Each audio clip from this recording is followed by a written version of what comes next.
Warti Susilo, tempatnya informasi materi geografi. Kali ini kita akan membahas tentang kualitas penduduk Indonesia.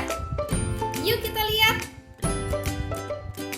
Sebelum nonton video pembelajaran ini, jangan lupa subscribe ya, karena satu subscribe dari kalian sangat berarti untuk channel ini. Klik tombol loncengnya agar kalian mendapat informasi materi geografi.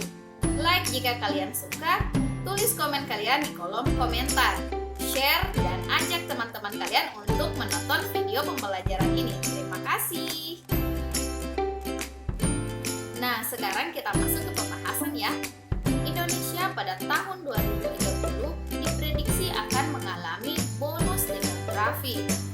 Untuk menghadapi tahun tersebut, peningkatan sumber daya manusia sangat dibutuhkan. Oleh karena itu, perlu pendidikan berkualitas untuk mencetak sumber daya manusia yang berkualitas.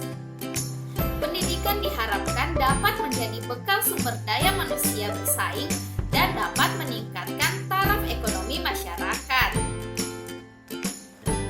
Apa saja sih upaya yang dilakukan untuk meningkatkan kualitas penduduk? Yuk kita lihat pembahasan berikut ini.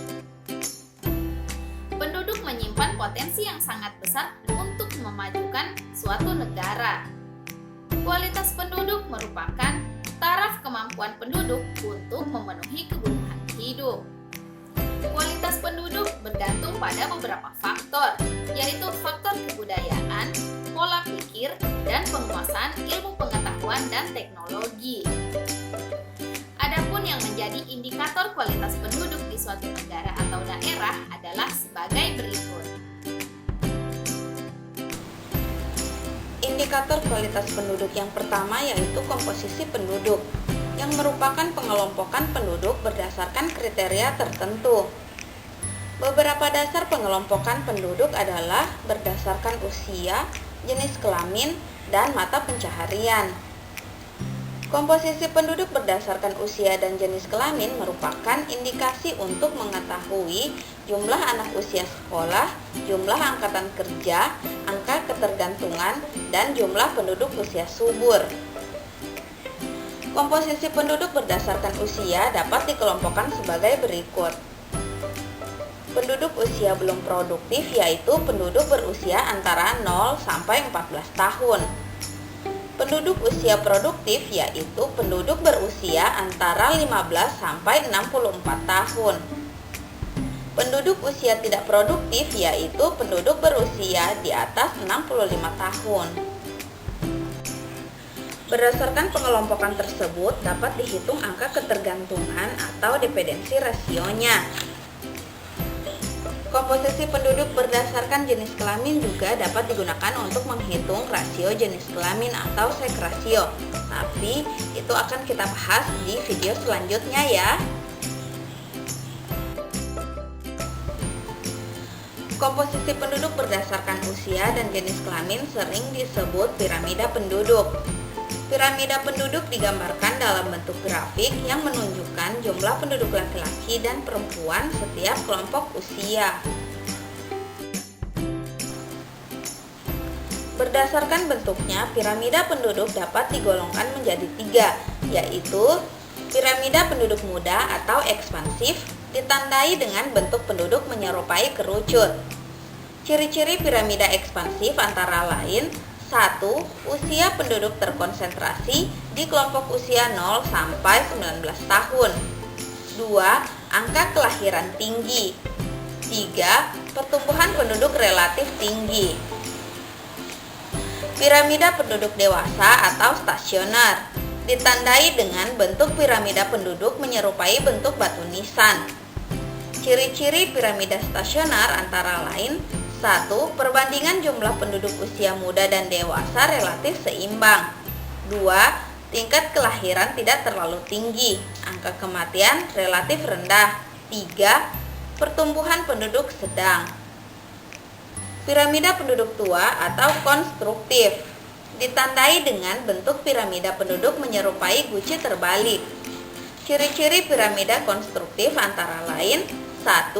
Jumlah penduduk terkonsentrasi di kelompok usia tua. 2. Angka kelahiran sangat rendah. 3. Jumlah penduduk cenderung berkurang dari tahun ke tahun. Indikator kualitas penduduk yang kedua yaitu tingkat pendidikan. Pendidikan merupakan upaya untuk meningkatkan potensi diri yang bisa dilakukan melalui jalur formal ataupun non-formal. Pendidikan merupakan aspek penentu kemajuan suatu bangsa. Kualitas penduduk dikatakan tinggi apabila penduduknya telah mengenyam pendidikan. Tingkat pendidikan akan mempengaruhi pola pikir dan kemampuan beradaptasi dengan perkembangan teknologi. Penguasaan ilmu pengetahuan dan teknologi akan berpengaruh pada kemampuan mengolah sumber daya dengan baik dan berdampak kepada peningkatan taraf kehidupan. Di Indonesia saat ini tingkat pendidikannya masih tergolong rendah. Hal itu disebabkan oleh beberapa faktor antara lain: 1. Rendahnya kesadaran akan pentingnya pendidikan. 2. Kurang meratanya fasilitas pendidikan. 3. Kurangnya tenaga pendidik daerah pedalaman. 4. Biaya pendidikannya yang masih mahal. Untuk mengatasi permasalahan-permasalahan tersebut, pemerintah Indonesia selalu berupaya untuk meningkatkan kualitas pendidikannya dengan cara sebagai berikut. 1. Pengalokasian 20% APBN untuk sektor pendidikan melalui program BOS. 2. Pembangunan fasilitas pendidikan di daerah pedalaman. 3. Pemberian bantuan kepada siswa kurang mampu. 4. Penggalakan program sarjana muda mengabdi di daerah terluar, tertinggal, dan terdepan. Indikator kualitas penduduk yang ketiga yaitu tingkat kesehatan. Tingkat kesehatan penduduk akan mempengaruhi kemajuan suatu negara.